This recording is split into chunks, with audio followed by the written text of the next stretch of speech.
Қазақ қызы намысым сыңғырлаған сезімдей, Айша бибі домалақ аналардың көзіндей, байдан сұлу қыз жібек ерліктердің өзіндей, намысымды ерлерім қорғас екен көзімде.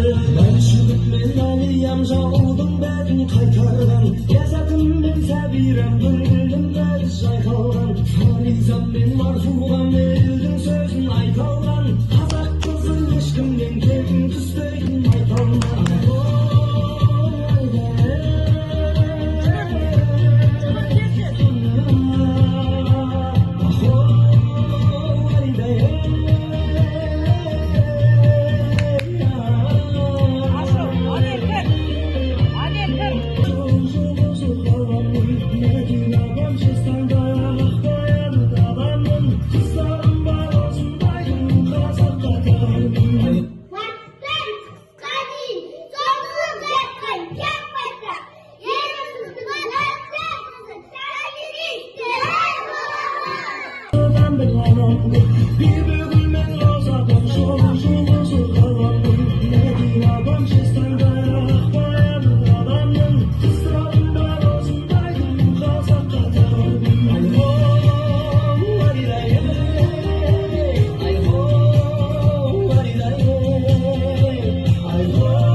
Кешегі аңсатуға хақың жоқ, қабырғасын халқымның қаусатуға хақың жоқ. Қазақ қызы жаныма сенен артық әдебиетте айманмен жолған қыздай айналыңдар.